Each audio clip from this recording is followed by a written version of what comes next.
This is Palmetto, written by Martin Hicks, narrated by Ronald Bruce Meyer. Prologue.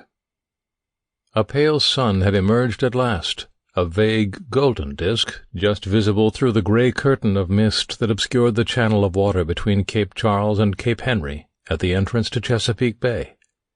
It had already caused the United States steam sloop of war Algonquin to heave to, delaying her entry into the bay and her subsequent progression up the Potomac River to the Navy Yard on the Anacostia River at Washington. Neither of the capes was yet in sight, and with the risk of grounding in the shallows of either of them a distinct possibility, the safe option was to allow the spring sunshine time to thin and disperse the mist so that a landfall could be made. Therefore, for the meantime at least, Washington and its Navy Yard would have to wait. The yard had been over recent years a less routine destination for United States ships of war on active service, but it seemed that the national crisis which the crew of the Algonquins serving in distant waters had been able to follow only in fragments had caused the business at the yard to be changed from its previous pattern.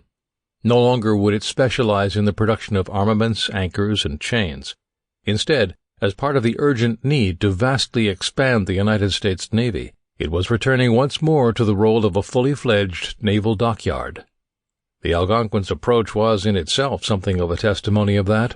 The ship had arrived at New York 2 days previously and had docked at the Navy Yard there, but only for long enough to take on fresh water and receive changed orders.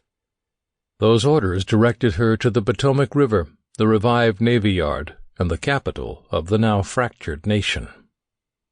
The ship's first lieutenant, Thomas Madison Grover, paced the quarter-deck, his mood still foul, in spite of the belated appearance of the April sun, a sign that the mist was indeed in the process of burning off, and that it would soon be possible for the ship to proceed. To come this far only to encounter further delay was vexing him more than it should have, for the Navy had a long-ingrained habit of changing arrangements with little or no notice, and the weather had its own custom of delaying or even thwarting the best laid of plans. Just minutes previously, when the pale yellow disk had first appeared, he had had to choke back a spiteful retort when the boatswain, Cuthbert Elliot, had remarked on the brightening sky and on the prospect of Algonquin getting moving again. In his heart, Grover knew that the source of his vexation lay much deeper than the mere matter of mist and delay, for much more profound questions were now moving to the forefront of his mind. At their root was the realization that, having finally arrived back in home waters, the dilemma that he, together with the other Southerners of the Algonquin's company, had been able to consign to the back of their minds while the ship was in foreign parts, had now to be fully confronted. In his own case, being from the coastal town of Beaufort, in the state of South Carolina, he now had a profound choice to make, for his native state had left the Union the previous December, the first of a procession of 7 Southern states to do so. Loyalty to his state was still an important matter to Grover, as it was to many of the men who served the United States in its armed forces. The country, after all, had always been somewhat less of a nation-state than most others, having remained more of a union of sovereign states, and this had meant that for so many of the people who might call themselves Americans, a man was a citizen of his state first and of the United States decidedly second.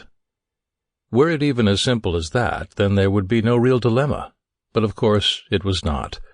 Grover, like virtually all United States naval officers, had graduated from the Naval College at Annapolis, only a half-day's sailing from where his ship now rocked gently in the onshore swell, and had been a serving officer in the United States Navy for the 9 years that had elapsed since then. Navy service had fashioned much of his life, and had honed his sense of loyalty also, and as a consequence, at the bottom of his being, he did not want to leave it.